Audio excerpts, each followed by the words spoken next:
hay un escritor del otro lado de la línea de una relación que comenzamos el año pasado en este programa cuando hicimos una entrevista con Aldo Ferrer, a quien siempre recordamos, el gran economista que tuvo la República Argentina, el que vivía y decía que había que vivir con lo nuestro. Bueno, el año pasado la editorial Lenguaje Claro sacó un libro sobre Aldo Ferrer que se llamaba Aldo Ferrer y sus días. A partir de ahí empezamos a tener un vínculo con la editorial, y la editorial ha sacado, dentro de los muchos libros que saca, que de hecho la semana pasada habíamos hablado que, ¿cómo era, Cami? Que si nombran el programa en la Feria del Libro, ¿qué pasa? Ahora en la Feria del Libro, que se hace empieza hoy y termina el mes que viene. Sí, son 3 semanas, creo. Sí, se acercan al stand de la editorial, que es el stand 2103. La editorial Lenguaje Claro. Lenguaje Claro, y dicen que escuchan el programa Paso a Valores, tienen un 10% de descuento en la compra. Bueno, Lenguaje Claro ha sacado un libro, de los tantos que edita, que se llama BRIC, que es el diminutivo de Brasil, Rusia, India y China, o China. Bueno, ese libro lo han compilado Claudio Castro y Sebastián Bigliero, este libro que se llama BRIC, Gigantes Emergentes, y es un tema que nos interesó desde siempre en este programa tratar, y estamos con uno de los compiladores de este libro, a quien saludo. Claudio Castro, Marcelo Aymar lo está saludando, estoy con Diego Pascual y con Camila Capaldo. Buen día, que tengo una buena mañana de sábado. Claudio, ¿cómo está? Hola Marcelo, muchas gracias, saludos también a todos ahí en el estudio. Bueno, gracias por esta entrevista, Claudio. Lo que quería tratar de pensar con ustedes, usted en este libro ha trabajado un par de capítulos que después del trabajo de la compilación ha escrito sobre Gazprom en Rusia. Sí. Y también ha hecho como una especie de introducción de todos estos países que tienen que ver con el BRIC o con los BRICS, sí. Y que en algún momento se iba a llamar BRICSA, ¿no? Porque se hablaba que la Argentina iba a estar también encolumnada en estos países. ¿Cómo cree que...? Yo en la semana estaba escuchando que el Fondo Monetario Internacional ha previsto una baja, porque cada 2 o 3 meses están bajando los índices de crecimiento mundial, y ahora lo han bajado de 3.4 a 3.2. Es un dato que salió en la semana. Y quería, como tanto Brasil como Rusia están sufriendo, y China ya no tiene esas tasas chinas del 8%, quería que usted me pensase alguna lectura sobre cómo es el contexto de estos países en un endeble crecimiento mundial de la economía, ¿no? ¿Cómo cree que los va a situar en los próximos años a Rusia y a Brasil y a China, ¿no? Bueno, primero, digamos, ambos países son estructuralmente poderosos, ¿no? Lo cual más allá de sus problemas coyunturales, van a seguir siendo importantes y con potencial económico de cara al futuro. Eso, los problemas, digamos, que hay ahora no saca, digamos, su importancia dentro de la economía mundial, ¿no? Los BRIC están entre las 10 primeras economías del mundo. China es hoy la segunda, pero es el principal exportador. Brasil es la quinta. Es decir, estos malos momentos que están pasando ahora no opaca, digamos, su potencial. Y su realidad también, ¿no? China está claro que es una realidad, y Brasil en muchos aspectos también.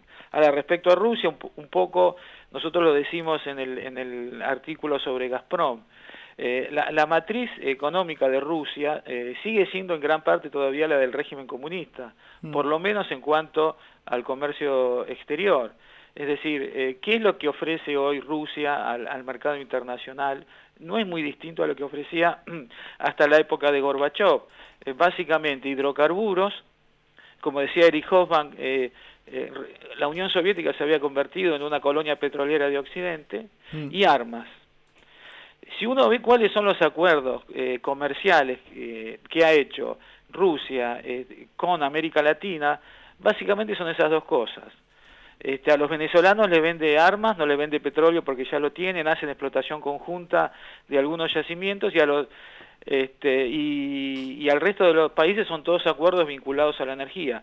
Parecería que no puede ofrecer otra cosa al mercado internacional, lo cual ante la baja de los hidrocarburos, que es de público conocimiento en estos últimos años, indudablemente le resta, digamos, fuerza económica al país, ¿no? Entonces, en ese sentido, me parece que el desafío que tiene Rusia es poder trasladar parte de esa diversificación económica que tiene en plano interno, llevarla al comercio internacional, pero todavía eso eso no ha sucedido, ¿no es cierto? Claudio, en ese contexto, los gigantes emergentes han el año pasado fundado el nuevo Banco de Desarrollo, el NBD, Sí. ¿y usted cree que eso es clave para el crecimiento de estas economías, de los BRIC, en tanto los estudios comparativos del mercado financiero mundial en relación con el Banco Mundial o el Fondo Monetario Internacional? ¿Usted cree que el desarrollo de este nuevo banco, justamente de desarrollo, va a ser clave para que puedan estabilizarse estas economías a futuro y hacerle combativo el mercado financiero a los otros países que no tienen que ver con los BRIC? Sí, a mí me parece que ese intento, que me parece muy positivo, es la idea de materializar un proyecto de orden financiero alternativo al que tiene el FMI y las potencias occidentales.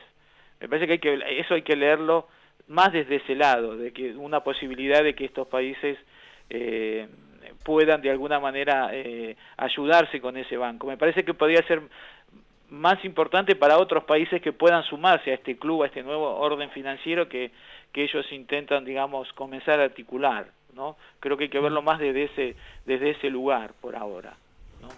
Claudio, buenos días, Diego Pascual te saluda. Hola, ¿qué tal? Todo bien. ¿Por qué de los 4 países solamente India sigue creciendo alrededor, si no me equivoco, del 7 o el 8%?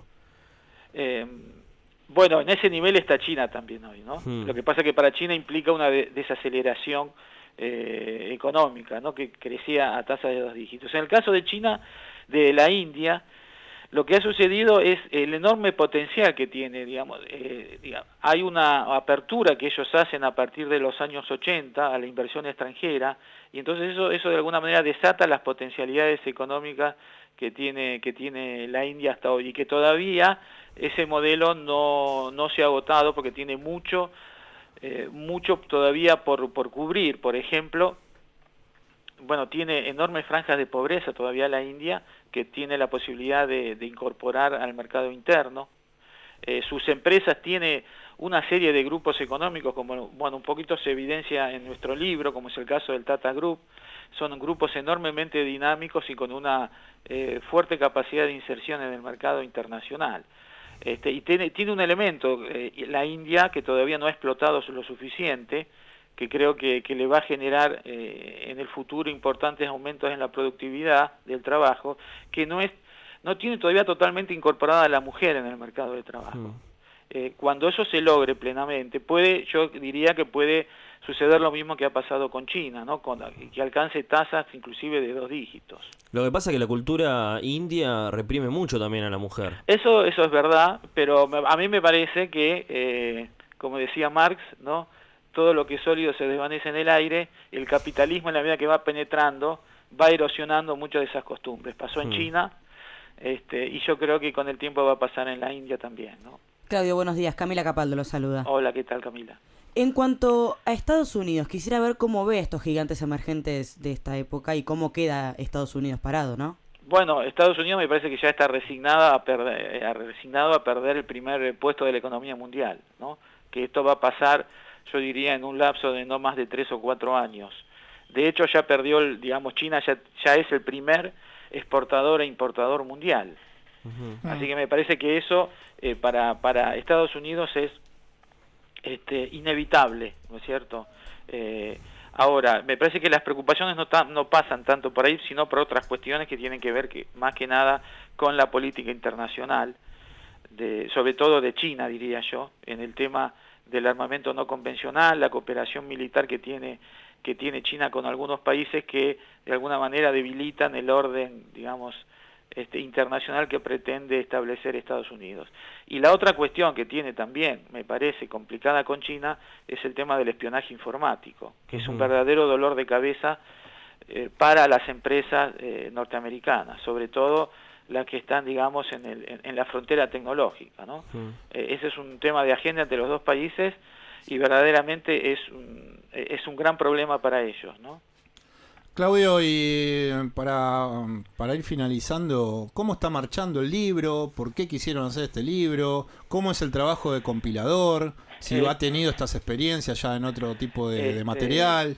El libro surgió un poco con la idea de tratar de cubrir un bache que había en la Argentina y en cierta medida dentro de la lengua española sobre este tema, que en general el tema está tratado en ámbitos académicos, en revistas académicas y publicaciones demasiado especializadas que no llegan generalmente al gran público. Entonces la idea fue de hacer, por un lado, mostrar un poco los procesos político-económicos de estos países a nivel macro, digamos, y en la dimensión de su política internacional, y por otro la otra sección que es a la que yo más me dediqué en cierta forma, que es mostrar casos empresarios de estos países, ¿no? Claro. Porque de alguna manera el potencial económico de estos países, como ha pasado también con Occidente, se materializa a través de sus empresas. Entonces de ahí que tenemos estudios de casos empresarios que, como decimos en el libro, de alguna manera revierten esta vieja idea de la idea de centro-periferia, ¿no? Occidente en el centro y la periferia en el Asia y en América Latina. Y en este caso estas empresas están mostrando lo contrario, ¿no es cierto? Como el caso, por ejemplo, del Tata Group comprando una siderúrgica anglo-holandesa por 11.000 millones de dólares, o comprando las prestigiosas marcas automotrices de Land Rover y Jaguar, ¿no? El Tata Group, le decimos a la audiencia, que es el grupo más importante, o uno de los más importantes de la India. Así es. Sí, en Holanda tienen el Tata Steel Group. Sí, claro. Compraron Land Rover también, y ¿no? Compraron, claro, Land Rover y Jaguar. Así que imagínense ustedes esa planta en Inglaterra, donde viene un gerente que viene de Nueva Delhi o de Calcuta, ¿no? Hablándole a todos los operarios ingleses, quizá con un turbante en la cabeza, hablándole en el medio del playón, diciéndole: ahora muchachos, ustedes van a recibir órdenes y orientaciones de la empresa desde la India, ¿no? Es como la maldición inca. Más o menos. Y no van a comer más carne de vaca. Es revertir, digamos, un proceso histórico, ¿no es cierto?, de siglos, claro, ¿no? Luego de lo que fue la dominación británica en la India, ¿no? Igual ya deben estar acostumbrados, porque hay una gran comunidad india. Sí, hay una gran, pero siempre esa comunidad india es una minoría y siempre hace, de alguna manera está relacionada a los trabajos menos calificados, sí, ¿no? Pero bueno, la India tiene también una porción de población muy calificada. Sí, decir que se ponen de acuerdo jugando al cricket, que no tienen contacto físico, porque si llegan a ponerse de acuerdo jugando al rugby, como con los irlandeses, se la redan. Claro. Claudio, muchísimas gracias por esta entrevista, que tenga un muy buen fin de semana y que el libro vaya cada vez mejor. Bueno, ojalá, muchas gracias. Quien estaba hablando con nosotros era Claudio Castro, quien es doctor en Historia por la Universidad Nacional de Córdoba, de la República Argentina, y es profesor asociado del Departamento de Humanidades de la Universidad Argentina de la Empresa, y además, bueno, escribe sobre temas muy interesantes.